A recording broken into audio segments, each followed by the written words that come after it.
Hello, Linkers. Welcome here to another exciting, interesting episode of The Link with Bones, where we aim to link you up with hope and stay tuned to be inspired. Guys, Happy New Year to everybody. Happy 2026. 6 Pezulu.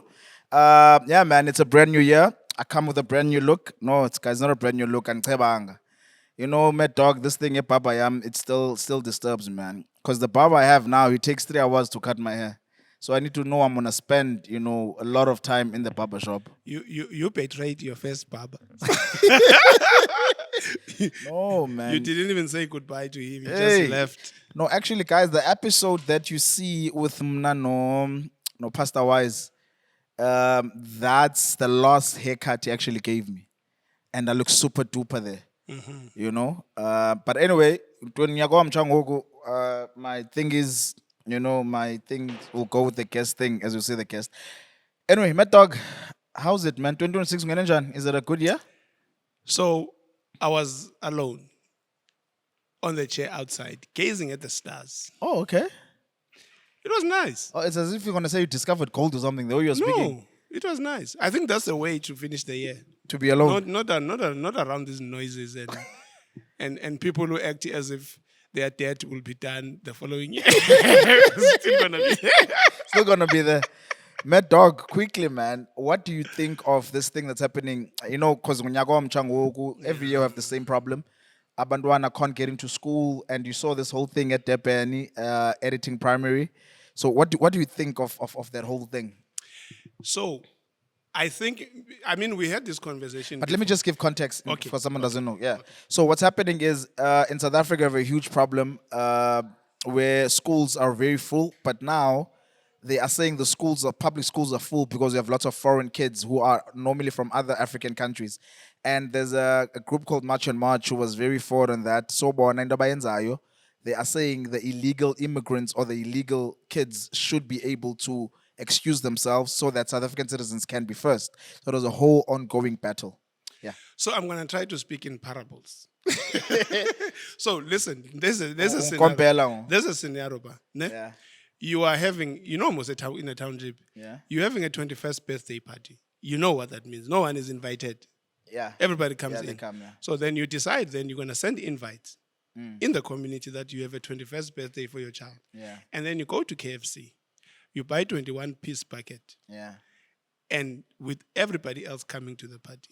You understand? So my point is, the government, Yeah. if they are willing to open borders, Yeah. they need to have enough infrastructure.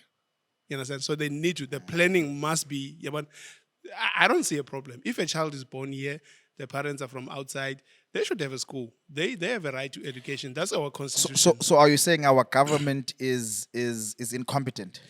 Yes, they don't plan. So It's you're like- saying, it's you're saying Rama incompetent? No, from wherever. From Mandela? No, from From de before. Klerk? From before. Because the problem mostly is where is more the town. Look at the situation in the townships. You understand? But that school is not in the township. Yeah, but the township schools kids are there. It's not only the kids who are living in Deport who are attending that school. It's schools from everywhere. The port is a suburb, guys. for Yeah, those who don't know. but saying Shuguti, there must be you understand, schools built. There must be, government must be able to help, whether subsidize private schools or public schools in building more schools. So because you are inviting But for more me, people it's in. not just a government thing. Ne? I'm not sure, man. This mic of mine, or is it these things, the Lamoise? But anyway, and this is Vagak. But for me, Mad Dog, it's not just a government thing. So, for example, if you look up at Stellenbosch, there is lots of developments that are being built. So houses, right? But because those houses that are being built, the only thing that I see there besides the house is a mall. So there's no schools. So now my question becomes, those families that are going to move in there, where must they take their kids to? So you're having all these developments all over Cape Town Yeah. popping up, but then there's no schools that are being built. So I also blame it, one, on the developers. Uguti, kanti bona, what are they saying? And also now you take that problem away, then you have a lot of these private schools that are popping up and they are very expensive. So that becomes Uguti, the average South African cannot afford to take their kids there. So they are forced to take them to the public school. Remember, most of these public schools, sometimes the school fees is very little or sometimes it's free. Yeah. Yeah, bo? Yeah. So I get you. Yes, we should. But who is involved of planning towns? Yes, government. Yeah, that's where I am. When as much as you are excited about the business Side of it. building malls, Yeah. you understand? Also be excited about the children. You want the play parks, Yeah. all these things. No, There but must in be- these there must be- development areas, there is play parks. There's no schools. That's what I'm Yeah, saying. but that's what I'm saying. School is part of. It's part of. It's saying to the business, if you're gonna build here, there must be a school. I hear you. Last Yes. question, Mad Dog. Otherwise, don't build. We will have grapes everywhere. Last question. Do you think South Africa is a ticking bomb to civil war? I'm not inciting violence. I'm not inciting civil war. Please do not come after me. I'm just asking. Maybe unrest, not war. Ne? Maybe unrest. So you think that we are ticking bomb away from an unrest in the Yes, country? yes, I am. And we're not inciting violence, guys. Yes. You know, I feel the same, but I feel like the government doesn't care.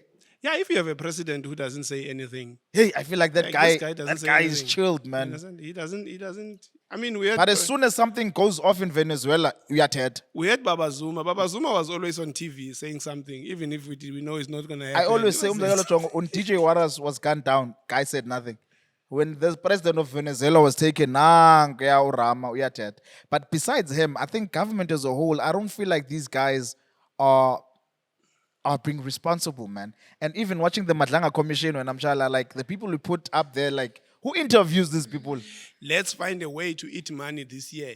Oh, commission. I think that's the only. Ne? That's the only thing. I see you, Mad Let's Dog. find some commission. Ne? Mad Dog, thank you so much, man. But you can join the conversation with the guests. You know, No, that's good. you are always welcome to join. Welcome. Yes, you're always welcome.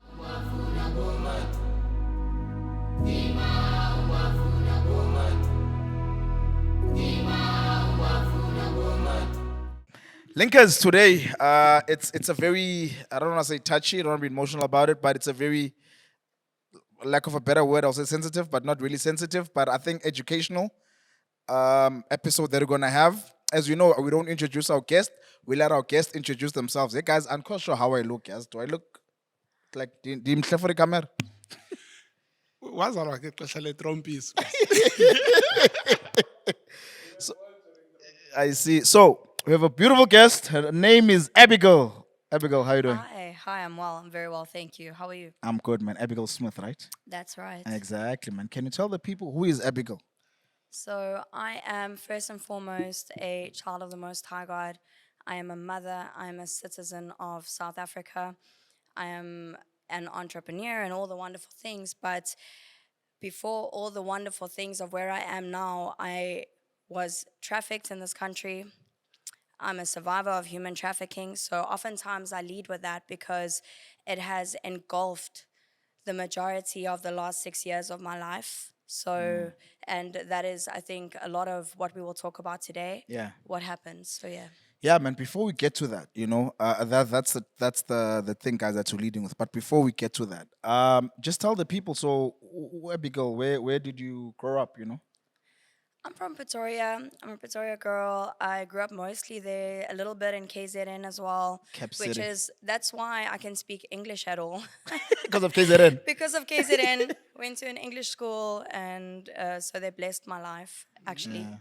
Praise God for that. And then back to Pretoria, and now I'm in the sweet Cape Town. Cape Town is nice, no? It's nice. Yeah, It's you- beautiful. You're my neighbor. I'm from Tembisa. Oh, Tembisa, love it. Okay, enough now.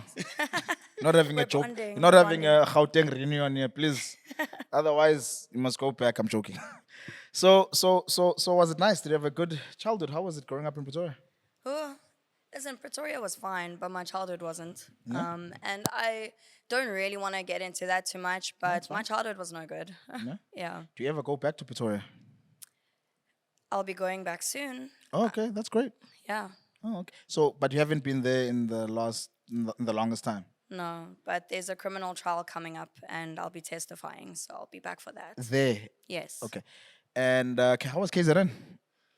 KZN was nice. I visited there a few times. I must be honest, the beaches are not as nice as what I remember when I was a kid, though. Exactly. You know, Right? they're not. Like I walked on the beach and my feet were black underneath.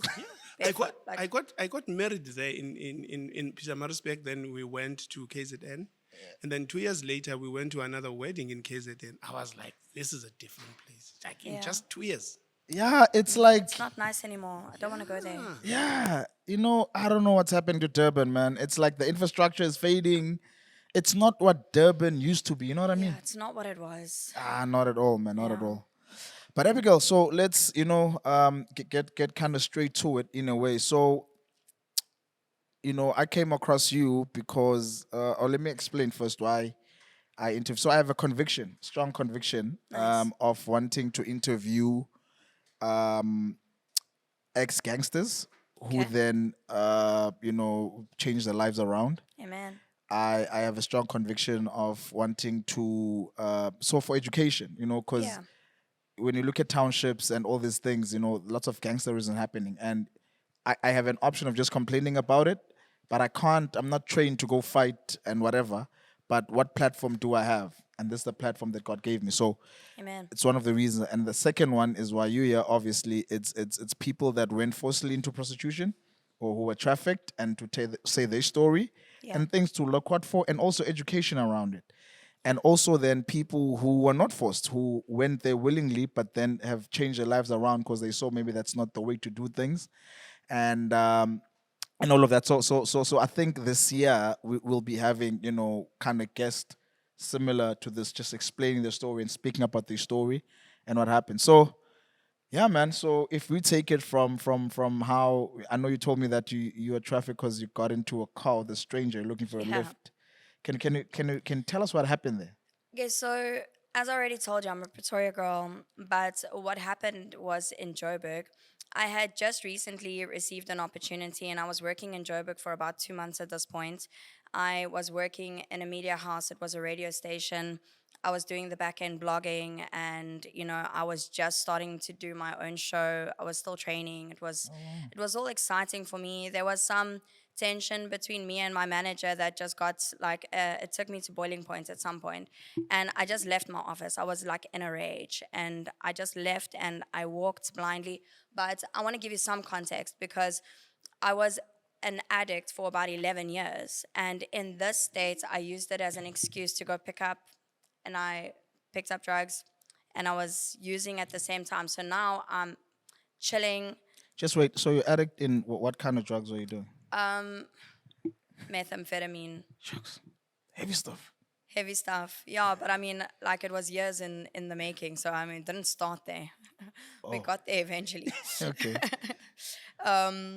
Anyway, so I'm walking, and I don't really know Joburg, but like I didn't think I was gonna get lost, if you know what I mean. Anyway, Yeah. so next thing I'm like, find this beautiful park, and there's like a river going through it, and whatever. And I'm like just chilling there, getting high. Next thing I know, it's like 10 p.m. It's really dark, it's really late, and I'm cold, and it's a problem. And I think, okay, let me go back to my office, but now that everything's dark, I don't recognize things quite the same way. Oh, and I'm super high. So the combo is lethal.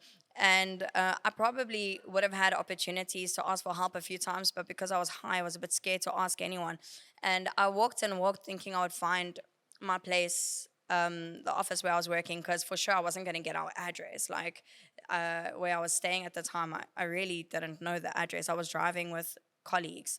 So the next day the sun comes up and I'm just walking, I'm still walking, and I'm just not. So So I you start, walked from 10 p.m. till the following morning. like, actually up until 2 p.m. the next day. Shucks. But around that time early, I began to ask people for directions. I began to try to answer my phone, and no matter, like, I'm trying to answer my phone every time, I'm sure colleagues were trying to find me. And as I'm trying to answer, but like the phone just won't answer. It was supernatural. I always say it was supernatural. I was trapped in a web that I couldn't get out of, and it wasn't normal.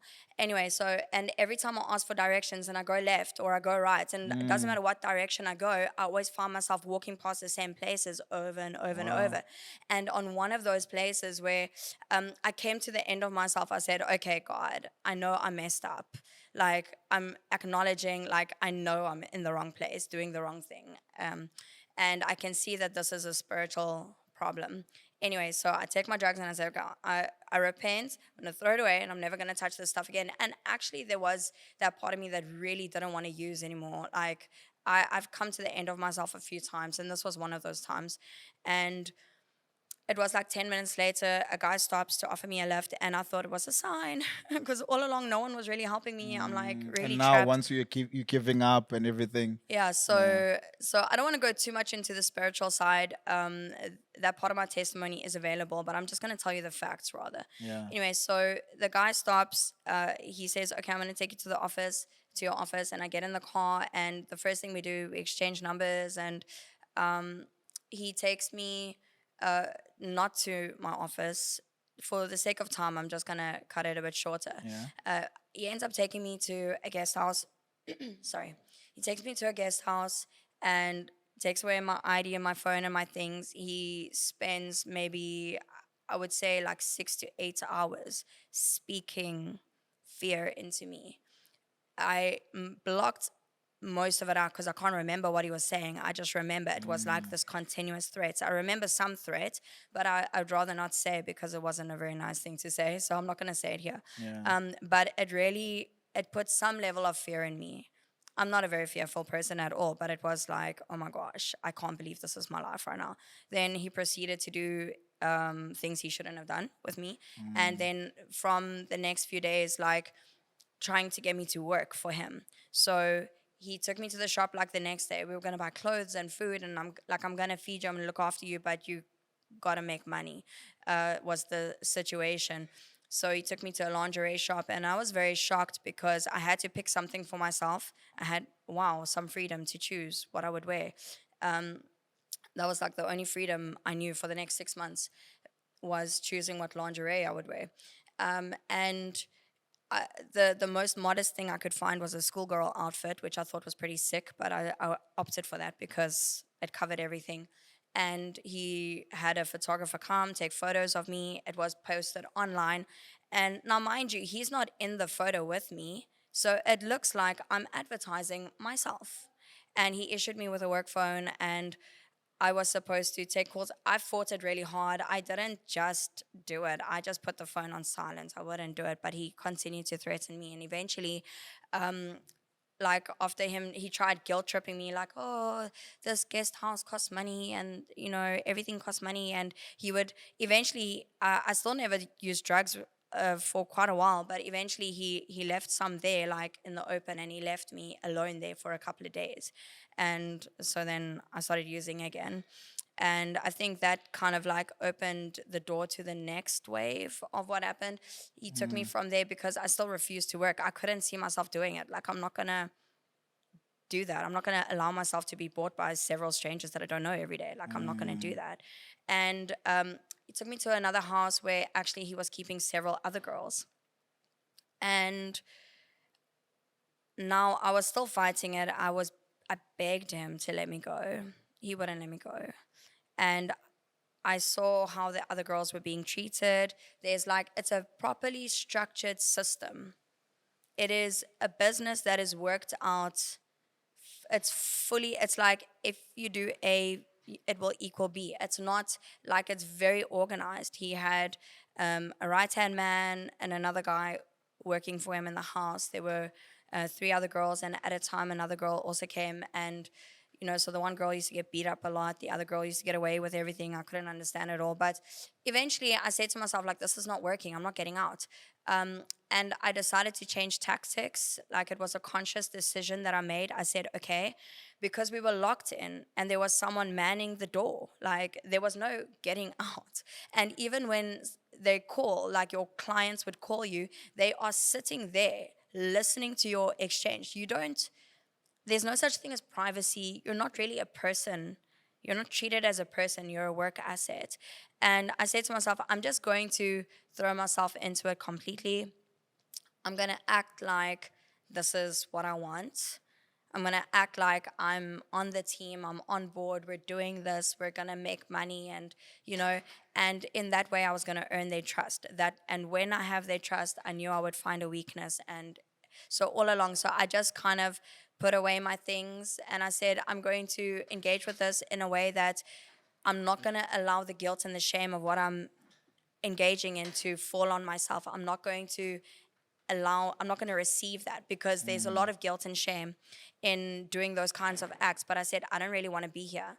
This is my strategy. So I never allowed guilt and shame to be my portion through it all. And I know that that is why I was able to make the kind of escape that I made, and why I'm able to sit here after everything that happened and speak about it, because I don't carry the guilt and shame that silences women.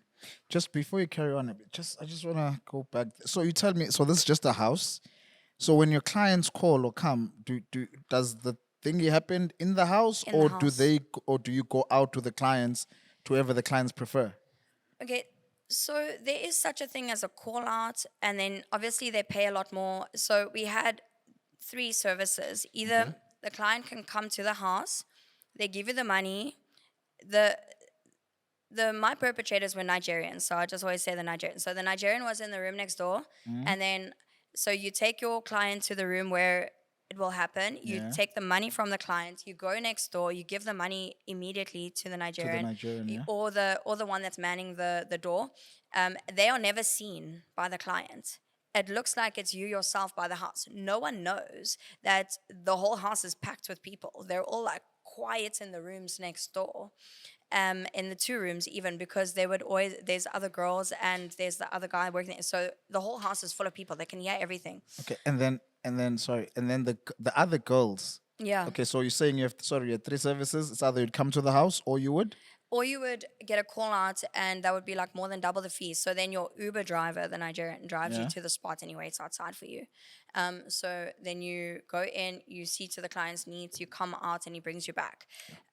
Yeah, And then the third service, all night. And then you have to spend the whole night with either a at the client. house or at the client's At place. at the client's house. At the client. So other people will take you to their houses.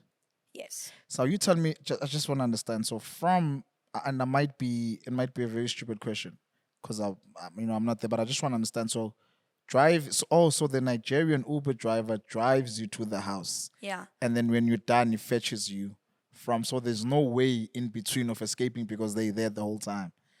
Makes sense. Yeah. And then the other girls tell me how do they feel? Are they on some let's escape? They have accepted it? It's very complex.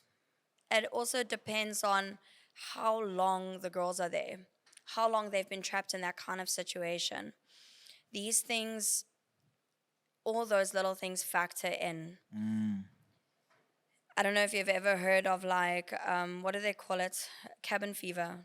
Have you heard of that? It's a little bit like, and this is the method that is employed, and it's their strategy. It's Okay. called the lover boy method for those who are in anti trafficking. That's what they call it. They say this is how they get the girls. They use lover boy. So my perpetrator was my boyfriend and the boyfriend of all the girls. And he would have us on like a numbering system. And this is important because it's part of how they mess with the psyche of the girls. Okay. Okay. So, and the longer you're in it, the less you can see yourself actually functioning as a human outside of that. I witnessed this firsthand with the girls that were there. When I arrived, the one girl had been in that situation, in that house with those people Yeah. specifically for about 2 years. By the time I escaped, she was saying, I've been here for 2 years. She had no concept of time. She didn't know the difference between 2 years and 2.5 years. Yeah. So she didn't even understand how long she'd been there. She herself thought that she was in love with the perpetrator, like it's her actual boyfriend. The other girl was more in love with the right hand man, but he wasn't allowed to touch us. Not that that stopped him, but the other girl, she still played the jealous girlfriend. That is what they want. Us fighting with each other, because what would happen was every time the other girls now, they hated me from the beginning, and I only began to crack through that like right at the end before I escaped. So almost my entire stay with them there, they hated me. It was psychotic chaos, and you can't be friends. And the moment those two would be friends for even just two, if they could sit down and talk for 1 day or 2 days, they would run away together every single time. Would they get caught? So different things would happen. Because just before you say, as it's something I'm invested in this, But anyway, I spoke to someone that works at an NT or helps out with people that are trafficked or try to Yeah. save traffic girls. So she told me that sometimes this other one girl, right? So she escaped from the house or from the Yeah. place and she ran away. She went to the nearest police station. Yeah. And then the cop was like, no, just wait here. I will sort you out. And then the cop called the guy. And then the cop drove, I I'm not believe sure, it. they drove somewhere. And then the perpetrator took back the girl. 100%. So I was like, so even cops works with these. So now you're like, where am I safe? And if they say, and she says, if you try to escape, right, and they catch you sometimes, they would then go shoot you out at sea.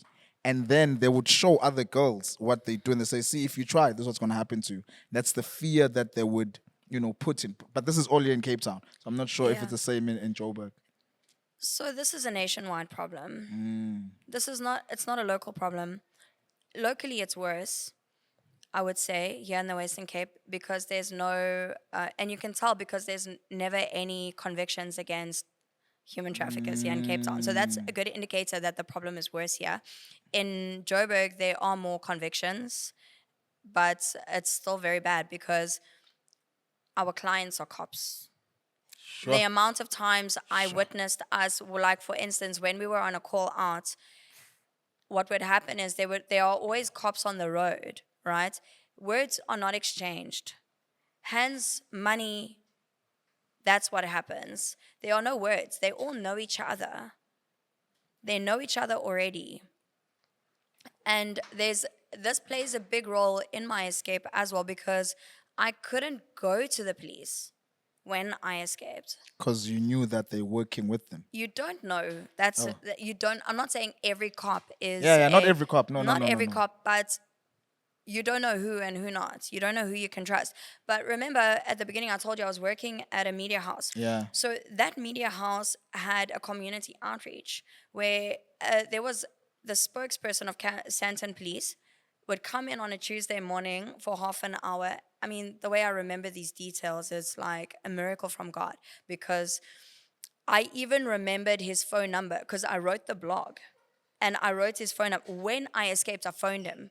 I said, listen, you remember you saw me there and now you haven't seen me. It's because I was taken.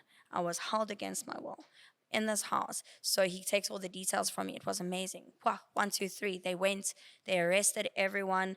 And I thought, hallelujah. Wait, they arrested everyone. They arrested the girls as well. And I'm like, there's something weird about this. Anyway, I said, please. At that point, I had managed to make my way back to Pretoria with the help of another friend whose number I knew off by heart. My dealer, the only number I knew by heart. He was luckily, actually near in the area at the time that I called him, and he was able to take me to Pretoria. And so I called the captain.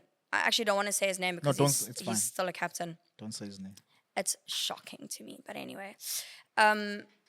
He said to me, I need to come in and bring my ID, which I didn't have, obviously.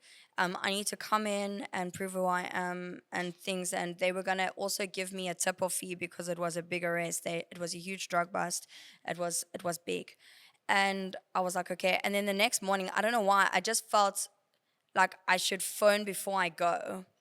And I also had asked, could I please fetch my things? Obviously, I had nothing. When I escaped barefoot with nothing except this like really awesome pimp jacket that kept me warm because it was cold. It was winter.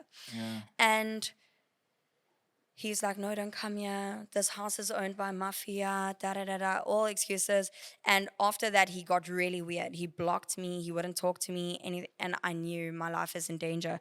A week later, I had managed to get hold of a certain client that was a client that spent a lot of money by us. And he was like one of the in the know clients. Like he knew what was going on. He knew the Nigerians. He knew everything. Yeah. And so he was like, did you know they got arrested? I'm making money loose to get them out. And I was just like, oh, heck, I better block this dude because, I mean, I pretended like, oh, no, I ran away before. I have no idea what happened. not taking ownership in that moment. But anyway, so I knew that he paid a bribe, and before long, they were scouting the streets of Pretoria, showing my photo. Have you seen this girl? Have you seen this girl? And nobody knows me. They're not there to protect me. I was not going to go anywhere near family, friends, or anyone I knew. I knew it would be too dangerous for them. I wouldn't even look, I wouldn't even make a call to family, because if anyone got wind of who my family was, I knew that part of the threats that were made were against the lives of my family, yeah. family. I mean, I wasn't too worried about myself at that point in my life. I mean, do what you want to do, except I knew, even in my state of sin, I always felt like I was a child of God, and I always felt a bit invincible because of that. So I wasn't too worried about myself, but I was worried about my family. Yeah. So how did you escape? So there's two parts to this story. There's the spiritual side, if you want to hear that, Okay, and the facts. and then there's the factual side. Let's start with the factual. Okay, so I earned their trust like I claimed, Yeah. Oh, okay. like I planned, like I strategized.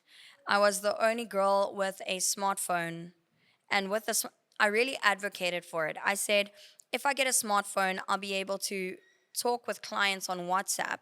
I mean, I was very early on, I realized what was the least I could do and keep them happy.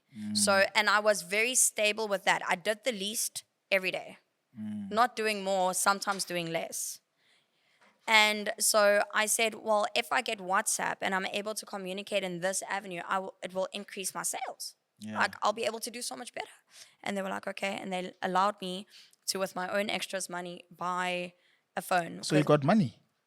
We were not allowed to have money. Oh. But if we provided certain extra services, we were allowed, that was between me and the client, we were allowed to receive that money to buy drugs with it from them, because they were also dealers. We were not allowed to hold money.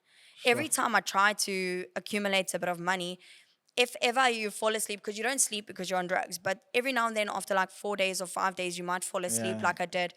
Every time I fell asleep, they would raid my room. They would confiscate everything. All my drugs would be gone. All my money would be gone. Everything. Like, all my nice things, whatever I might have bought or accumulated from clients, would suddenly have disappeared. Like, everything's gone. And I wasn't sure, is it the Nigerians or is it the girls? Like, who's taking my, I could never figure, and I used to, and this was part of their whole thing, to get you in a state of like distraction. It distracts you from the fact that you're being trafficked. It distracts you from the fact that your life is not normal, because you're worried about your things, and you're worried about this, and you're fighting with the girls, and you're, all these little So things your that. mind is not aware that actually I held up against my own will. Yeah, so So there's, because everyone needs to pretend, and we're not allowed to say the wrong things, and like, so everyone's playing pretend, like, oh, this is normal, but it's not. Oh, I work for myself, but I don't. Oh, I love my job. You hating every minute of it. So even, and you keep up this act because you have to act for the client, and you have to act. So that was the thing, and everyone is acting, and everyone's really good, and So I you would win kept- an Oscar. So you kept the what? So you got the WhatsApp and And so with it, I began to plot an escape with another client. But this guy was evil. Yo, I was close to being in way worse danger. The moment so what happened was, the manager that mans the door, he was passed out drunk that night, which was uncommon. It never happened. okay. The door was unlocked. My perpetrator was being distracted by one of the girls, because we had finally made friends in the past week, and she was helping me to keep him distracted. The other guy and the other girl that were in the house were passed out, also sleeping. It was somewhere near 5 a.m. in the morning. I had gotten, the guy's name is Clive. I got Clive to wait outside patiently until I found an opportune moment to escape. I spent the whole night taking my things outside, hiding them everywhere in the yard, thinking I would escape with something. By the time I left, I was so scared. And when I found that the door was open, I was like, I couldn't believe it. But you can't just go out the door. It's a boom gate. It's a gated community. So you need to escape the security at the gates as well. So I had to hide myself. I got in his car. We drove slowly, but he immediately had this like demeanor of like, aha, I got her. And just the way he was speaking to me, and I could feel the evil oozing off of him. And I was like, oh crap. And he starts telling me he had previously called me on a call out. And on that call out there was another girl that he had called from somewhere else.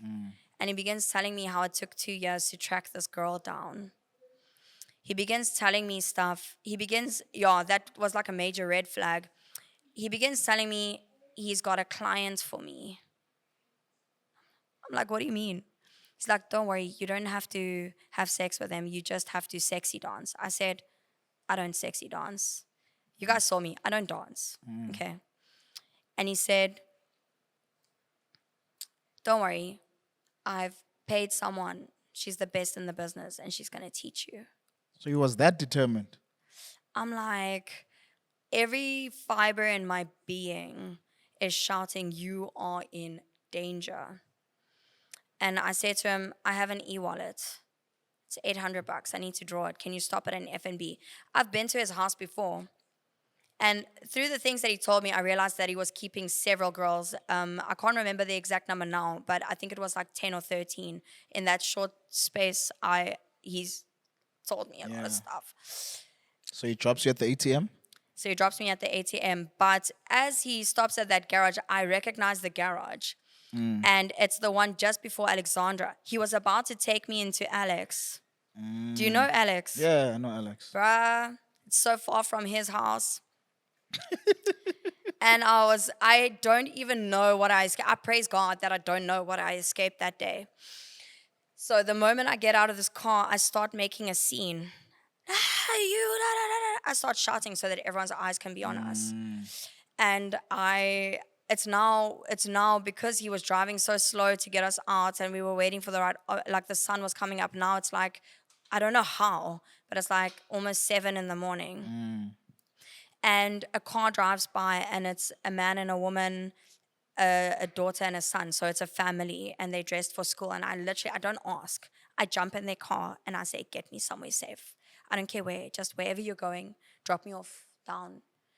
And they dropped me off in Rosebank.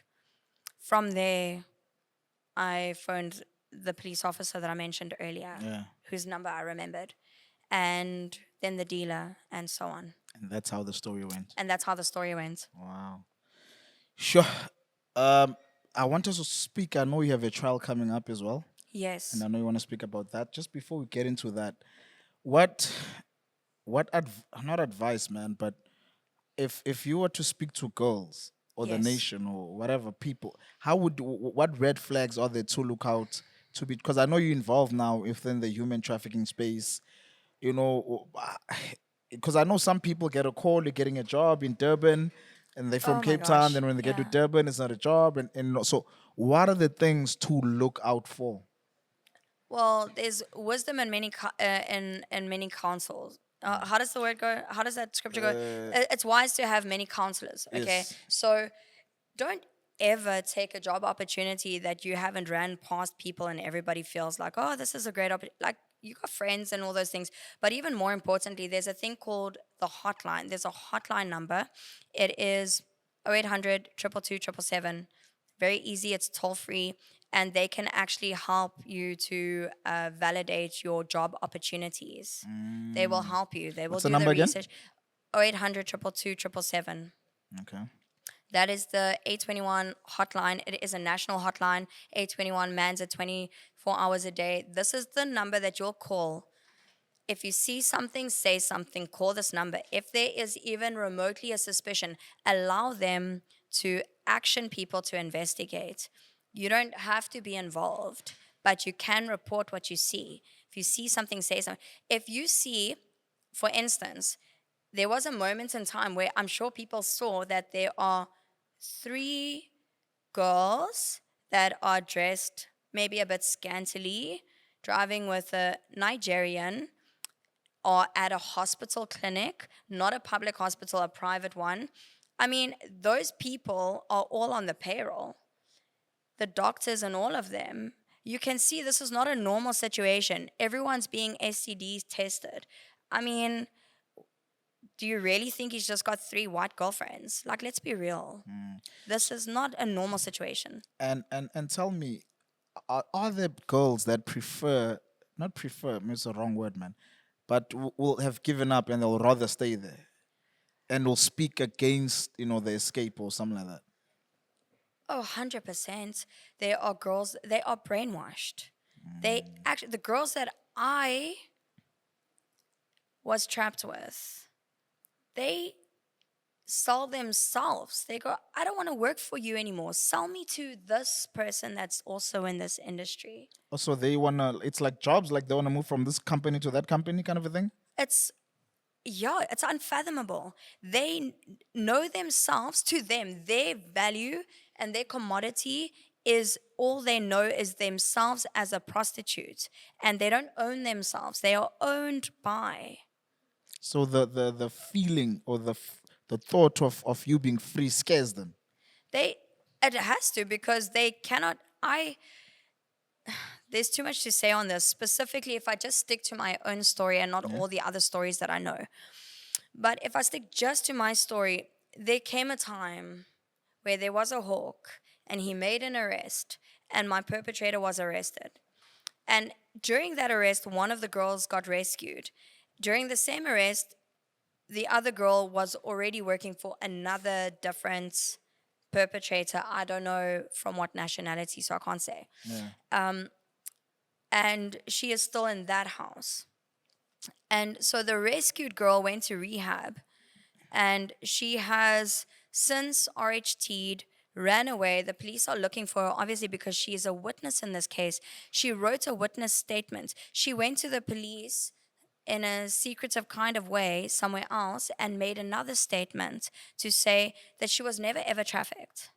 Although I know, and one of the arrested parties is the one who sold her to the perpetrator. It's like a slave trade kind of a thing. So he sold her to him. Neil, his name, sold Karen, her name, to Kelly. These are their names. Neil sold Karen to Kelly. And I reported that. That's why he's been arrested So as well. people sell each other. It is modern day slavery. It is literally an underground. You know what? It's so vast that it's shocking to me that we don't know. It's like you go to a playground and you sit on the grass, but you know that you haven't laid down a blanket. It's not long before the ants come crawling on you. The ants are everywhere. We know they are there. But when you look down, you're not seeing the ants, you're seeing the grass. So we're looking at our country, we're seeing the grass. But beneath the grass, the ants are there. And that is what human trafficking looks like in our current society. It is everywhere. There's not a direction you can point in, and it's not happening there. It's happening there and it's happening here. And well, I think we're gonna come back, but I don't want to miss it because the guy might kill me because of time. So your case, I know that you are against the country making prostitution legal. Yes. Why? Because it will give human traffickers like license to operate. So they say it's not. They say we'll still prosecute human trafficking the same way we're doing it now, although we're not doing that great at it right now. But it won't. And it won't just stay in the industry of what they call sex work. I emphatically say that sex is not work. Okay, it's not work. So they try to word it nicely as well. Once you make something like that legal, you open up a can of worms for everybody. Sexual harassment lawsuits will no longer exist. It was a job opportunity, man. Do you hear what I'm saying? Rapes, someone will rape you and then send you an e-wallet, and then they've got evidence, but they paid you. This wasn't rape. This was a transaction. Oh, yeah. And more than that, it's like literally your pimp won't be your pimp anymore. He's your manager. And the thing is, they think that it is a solution to the economic problem. it is not a solution to the economic problem. We will become the red light district, but in a third world setting. They have not been able to successfully pull off, like they thought they would, the legalization of prostitution in other countries that are first world countries. Why do we think we can do it? There are years of research to prove that we can look at. Let's look at the research and see what has it done In other places. in other places before we go guns a blazing. Oh, we want the right to do what we want with our bodies. They are already doing it. It's already treated as legal. I'm not denying that there are problems. I'm just saying that is not the solution. So what happens if a person wants to use their body as work? Are you Well, they saying? are doing it. But are you saying now we shouldn't make that legal for We them? should not make that legal. We should instead provide better economic solutions. Yeah, that's a very long way. Yes. I No, always say- it is a long I way always away, say but people don't want to put in the work, so the easiest solution is just make it legal. the easy way out is not the easy way out because the Yeah. government thinks that it is a solution. But the long term negative of this solution is an increased need for healthcare provision in every sphere. Do you want to say something, Wanda? Your mic is off. I actually wanted to I don't know whether you are still going to ask more questions, but I had a No, you can ask. Yeah, I think it's just seeing you now, being speaking about this, and so now I'm just thinking from the escape. A lot happened there, Oh, yes. and it happens to the body, it happens to the soul, it Yes. happens to so now. Now my question is the hope. Where did you find hope to be where you are today, and the process of healing and Thank you. and where are you at the moment with that? So that I'm just because it's a hopeless situation if you look at it Yes. as I'm listening to you, and so now my question is on the hope on because you could be easily said, you know what, let me just, I'm worthless. I'm Yeah. so just the hope and the healing process, spirituality, where I see your excitement when you talk about Christ, and I'm just interested in Thank you. I really appreciate you bringing it around to this because this is very important. It's pivotal. And I'm going to go back to my escape. Yeah. One day, I found myself outside in the yard and I realized that everyone was occupied. And I took an opportunity and I climbed over the wall and I jumped over the wall. And then I found some back road way that didn't require me to go through the boom gated side. And I found a fence, the barbed wire was knipped away, so I was able to jump over it without getting hurt. Found myself on the highway, got a lift to somewhere, and I was out. I was free. This was before my escape that I told you about earlier. Okay. And by 7 o'clock the next morning, I phoned them and I said, I'm so sorry that I ran away. Please come get me. Sure. Sure. I found myself back in the house. Yeah. And mind you, this is why I earned their trust, because I was back and they knew they had me. But only what they didn't count on was that I knew Jesus. And I wasn't living that life because I didn't really trust God. But I loved him anyway. I didn't trust him, but I loved him. And after a few days of this, it really hit me. I was out, but I'm in. And how am I here? I've been running away my whole life. I'm really good at that. And I recognized again that I'm spiritually trapped. This is not a physical thing only. I began singing worship songs. I'll never forget, it was a Friday night. And I'm singing every song I can remember of praise or whatever. Worship, yeah. Of worship to Jesus. Not just to anyone, to Jesus. Yeah. And I have no expectation. I'm just doing. I'm not processing. Taking my drugs, I'm in my room and I'm singing. Yeah. And every hour or so, he comes in And it's like he's silenced. It's like he couldn't say anything. Normally he'd be like, why aren't you working? Where's your clients? Da da da da. Putting pressure. No pressure. He's silent. And this kept happening hour after hour. After about 5 hours, I realized that the place has gone completely silent. There's something is different. I don't know what it is. So I don't want to be seen because then they're gonna make me work. But I pop my head out and I look and I don't see anyone. And so I go a bit further more into the house. I mean, we were in a very nice 4-bedroom house in Sandton. Beautiful. So like it's quite big. And I'm looking around and in the lounge, what I can see is like the thickest cloud of smoke. But there's no one smoking. There's no one even in the house. And I just know, like I know, God is here. There's no one is here, but God is here.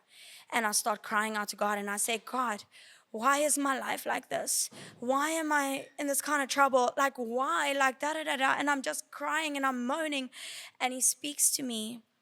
It's a voice that you know God has spoken to you now. And He said to me, didn't answer any of my questions. He just said, don't eat the meat. I'm like, Yeah, what does that mean? okay.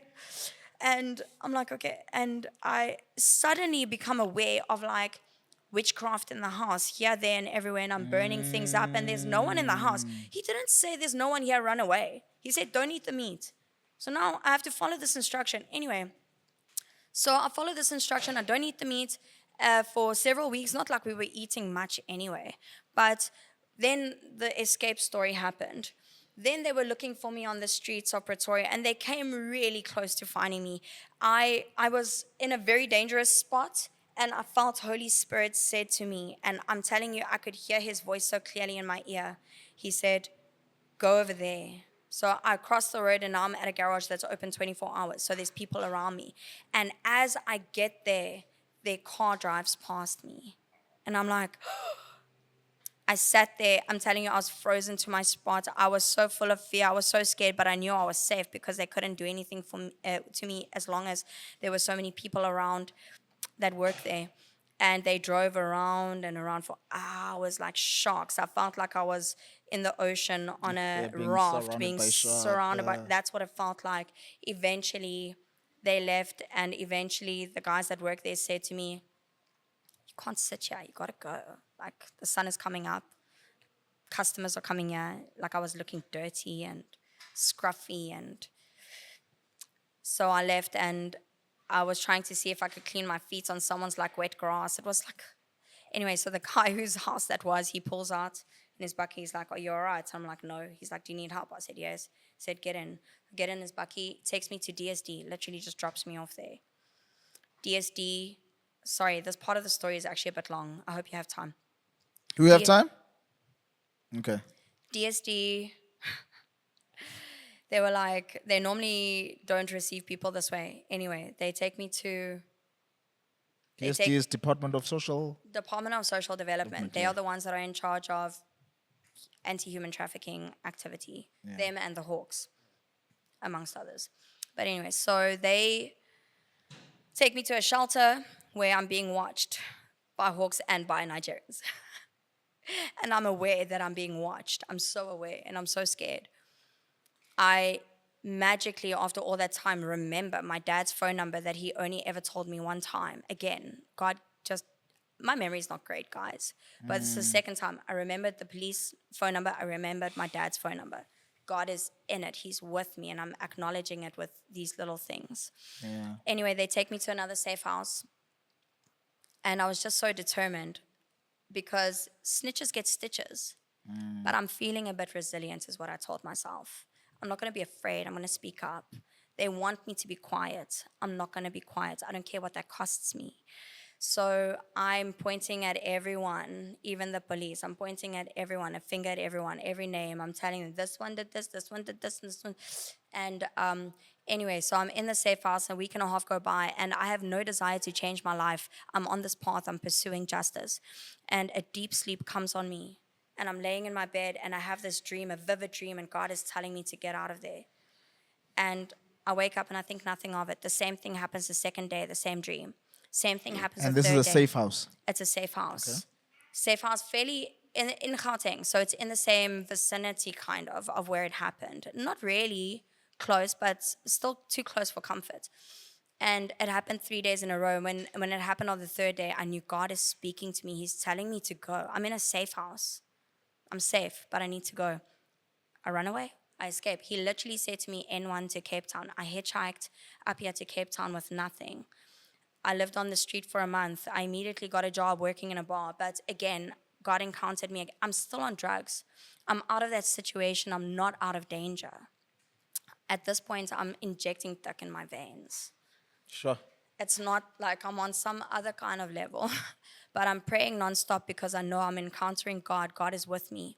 I'm literally seeing the silhouette of Satan walk me down the street to tempt me, and I fail. I fall to the temptations. But I still know God is with me. I still get up every time and I'm still praying. I'm still saying, God, forgive me. I repent. Anyway, after about a month, God says to me, okay, now stop. Stop with the drugs. Don't go back to your job. And what you have, give it away. Because I bought a bag of sweets that I was planning to resell for a little bit more money. I wasn't making a lot at the bar. Enough to support my drug habit, but not enough to look after myself, you know?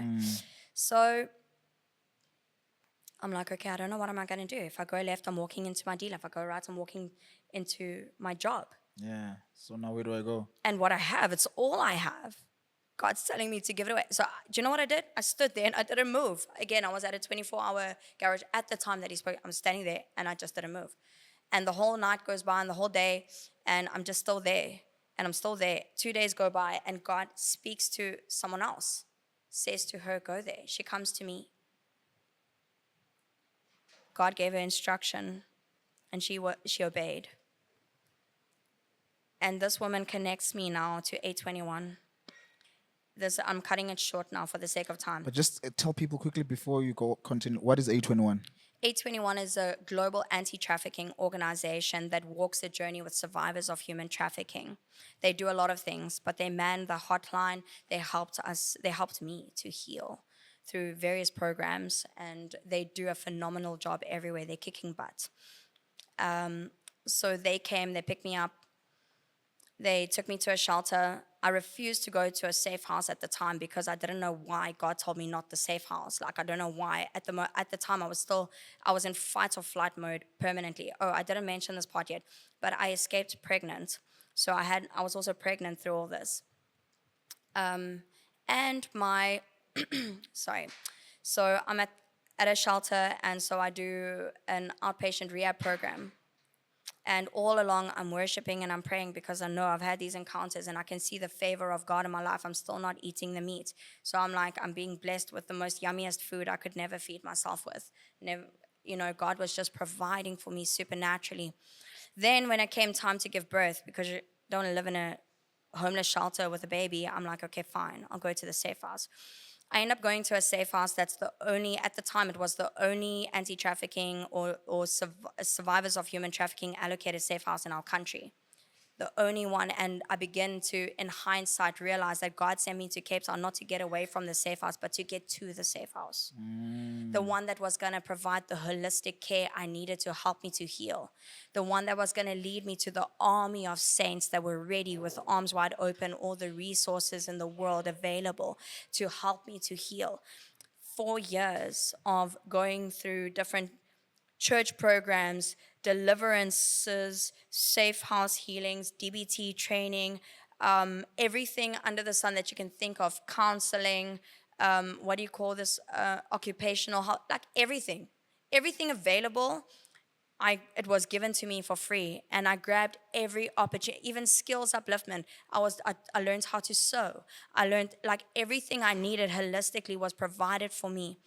Second, a housing program post safe house, and something like that didn't exist. I believe to this day that what unlocked the funds for that program in this country was my obedience to tithing. Because from that first day, God said, give it away. And I never stopped giving. With my first 50 Rand I made with sewing, I put 5 Rand in the church box. With my 100 Rand, I gave it 10 Rand, and so on and so forth. And so I was the first survivor that was given an apartment. Wow. Fully equipped to live in for a whole year and a half. I never paid rent while I was learning and upskilling and growing and healing. It took more than 8 months for me to snap out of fight and flight mode. And I want to tell you that timelines matter. I was only trapped for under 6 months, just under 6 months. These girls that are trapped for 2 years, 10 years from childhood being pimped out by their families, the stories I've heard are ridiculous. People that have been bought at teenagers, only escaping at the age of 30, things like this. These women need way more time to heal, to learn new skills, to grow. What I went through was like a drop in the ocean of the stories and the people, my friends that I've met and encountered and who I'm with like on a daily basis. What they need to recover is so much more. Yeah, because I mean, if you were pimp from 12 until 30, all you know, that's all you know. Yeah. Yeah. You know, just on that, man. So when did you when I know even before we spoke, but when did you? How did the relationship with God start? Did you grow up in a home that goes to church? No, not Or really. yeah, but so yeah, Yeah. before this whole thing. So because you are saying even before you're smoking drugs, before you were even this happened, you had some sort of relationship with God. Yes. How did that happen? Quickly. When I was 5 years old, my gran took me to church and I heard about Jesus. So I knew there was a God and I believed in him immediately and I loved him immediately, but I didn't understand anything about being a Christian or following Jesus or anything. I got sucked into a very religious church in my teenage years, but it was more like a cult than what's real. And so up to this point, until this point, I knew there was Jesus. I knew I loved him. I knew this church thingy that I was introduced to wasn't the way. They were doing stuff that looked holy, but it wasn't. And so I was still finding my way to the truth at this point. Wow, man. I just quickly, because we're running out of time now. Just two questions. One, I wanna just for you to speak up with the trial what's happening, and Thank just. you. But before that, quickly, when you escaped, you were freeing for your life, right, and Yeah. everything and everything. When did that stop? When did you realize that okay, I'm good now, or when did that fear stop, and how did it stop? Just quickly though. When they arrested him years later, Oh, many years, he's been in jail now for a year and a half. But I can tell you, even in Cape Town, you're looking over your shoulder. Every Nigerian that slightly resembles him is him. Every car that looks like his car is his car. It is scary. I have his child. It is scary. I feared for my life intensely. And, they didn't just get arrested, get out. They lost their drugs. They paid expenses on bribes. They lost the house that they were operating out of. He lost a lot on account of me. sure. So there was definitely danger. Yeah. Thanks for sharing that, man, because I know that's something personal. And the trial. So what's happening there? You're saying going back to Pretoria now too. So can you just maybe? So eventually there was a hawk that arrested him, Don Barath, rest in peace. He passed on, unfortunately, from natural causes, they say. And yeah, now there's another hawk on the case, and I don't really know what's all to say, but I am preparing for it, and I hope and pray for the maximum punishment, unless he encounters the Lord Jesus and has a full turnaround and, will become someone that will fight for the kingdom. If this Saul can turn into Paul, amen. But otherwise, I want the full extent of the law to be thrown on him. And just to be real, the full extent of the law is 7 years. And when you get 7 years, you only sit half of that time. And he's been sitting half of that already. So if he only sits for 3 years, I'm not really safe. I'm just putting it out there. So, we really need people to look at these things. But actually this is not the case that's most pressing on my heart for now. I want everyone to just know that there's this organization called Sweat. They've been trying to legalize prostitution in our country for 30 years. And every time they push this way and that way, and they can never get it right, but they keep pushing. And right now, as it stands, I'm in a survivor-led organization called Survivor Exit Foundation, started by Griselda Grootboom. And the two of us are the only ones out of 18 organizations in the court that are saying that this thing is wrong, it's criminal, and it needs to remain criminal. We do also support the partial law. I need to say that because I'm also on a board that is a direct respondent in the same case. What's the partial law? Partial law says that you prosecute the buyer but not the seller. Oh, okay. It's deep. There's a lot to unpack with that. Yeah. But it essentially allows the women to be treated like the victims they actually are. Even women who choose that life, you can't choose that life for yourself and think you're going to, there's no prosperity to be had in a life of prostitution. They are choosing it as a last resort and a way out. No one's going like, yeah, I'm going to be balling in my Ferrari doing this. That's not what it looks like in real life. So It's not glitz and glam. there's no glitz and glam to have. Yeah. So that's the main thing. So we are fighting it, and I just want everyone to do some research, search about it. But there's so many vast opinions about why we should legalize it. And please, if you just do research, I want you to look not just at the opinions of what people are saying here now, why they think, but go look at what happened to those who thought that. Let's rather look at what happened to all the people that thought this was a good idea. What does the research show for those that have been living in it for 10 or 20 years? Because there inlays the answer of what will happen in our country. Should we legalize it? Should we go this way? Because I always struggle with that. Because I mean, one of the excuses is that if you legalize it, then you're giving freedom to those women to be independent, and But in my mind, I'm like, how do we even sure that this person who is speaking here and saying I want to be free is free? Yeah. What if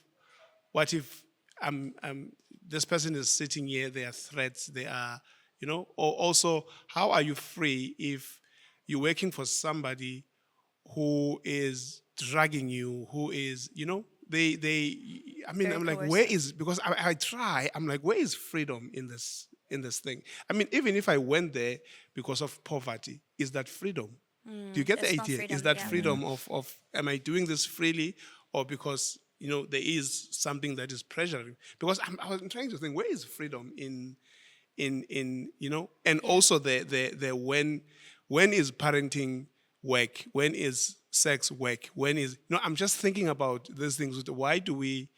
Why are they made so easy, like as if it's an easy thing that you can just choose and wake up one day and say, oh, I want to go and be a sex worker, Yeah. because I feel the government is just lazy and just want Yeah. to get things out of the way. And Yeah, this is definitely the easy way out that will, in the long run, not be the easy way out.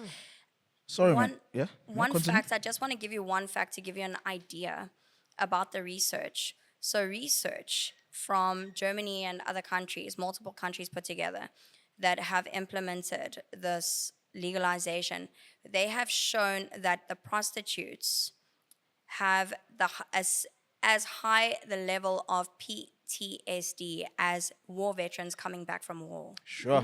That is the level of PTSD they come with. But I think you also shared a bit of it. You're saying now, even though this thing has happened, but every car that you see that looks like that, every guy Yes. that is a Nigerian, so I can imagine. Yes. Yeah, it's a lot, Mad Dog, to take in. Yeah. Yeah? I feel I mean, I'm really thankful you came here and you shared your testimony, just the personal stuff and the spiritual part of.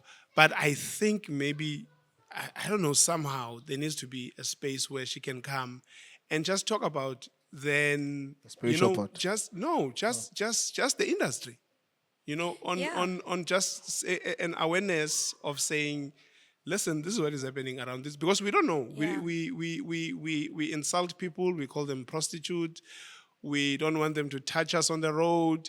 We look the other way when you get the idea. We Yeah. criticize them. I was one of those. You get the idea. Yeah.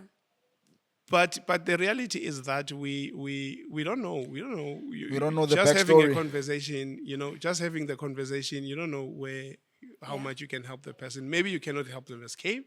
You cannot run away with them. but it can be a conversation that will start the process of a person getting their freedom. Yeah. You get the idea. I think I'm just thinking about. No, definitely she's gonna come back.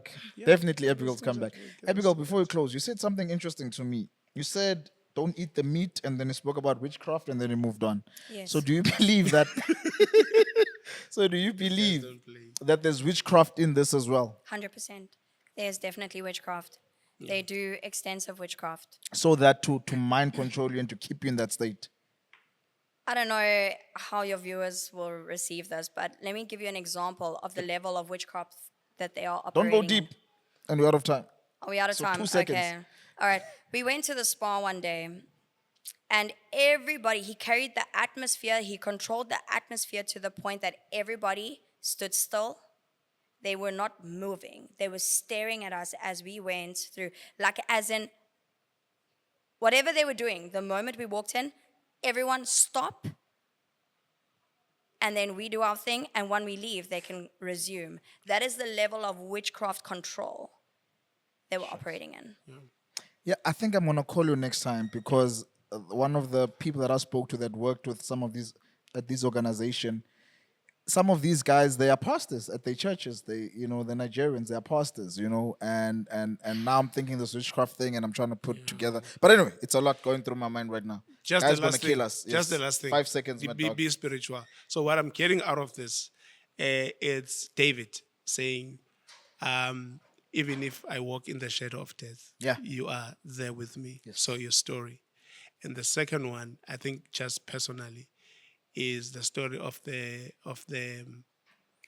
guy in the Bible where the Levites and no, the guy who was injured on the way, and then there was a Levite that walked the by Samaritan, the Samaritan, yeah, yes. the good, the, And just now thinking that sometimes you see people, you know how much we don't care, Yeah. and just being a person who is willing to stop, Listen. you know, Yeah, and to listen. stop and have a conversation. There's a and- poem I wrote, Mad Dog, long time ago called Cold Winters. It speaks about that. It speaks about a girl that is being ignored in the community. But, you see her in the streets when I'm begging for money, but you don't know where she actually comes from. yeah, She comes from something similar, but not really like this. And it's Yeah. that sometimes when we see people at face value, yes, we might think, I.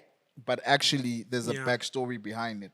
And because you're all busy and you think, and we're living such a selfish culture, Mm-hmm. we don't stop and to think about others. It's all about me and my family. But Abigail, thank you so much for coming. Thank you. Thank you Really for having me. appreciate it. Thank you so much for your honesty and for your truth. And I just pray, man, that God, continue to keep you safe, you and your baby girl, Thank you. and that you may continue to, be shine the light on this thing. You know what I mean? That's it. The Bible Thank you. says that we are the light of the world, and we're the salt. So I pray that you continue to shine light and you become the salt within this industry, and that you expose each and every filth that there is. And I just pray that God, keeps you strong and keeps you safe. You know what I mean? Thank you. Thank And you. thank I you so much appreciate for that. coming. But you're gonna come again, as Mad Dog says. Yeah. His name is Mad Dog. Thanks, Mad Dog. Linkers, guys. thank you Thanks. so much for tuning in. Yet another very intense episode, man, with Abigail. So, guys, be sure to like, subscribe. Please subscribe, and subscribe and comment, guys. Comment, please. If you want to have more of these episodes or other episodes that you would like us to have, and maybe even names of guests, please do drop us on the comments and shout at us. And yeah, man. And share, guys. And yeah, man. Peace. And may God bless you.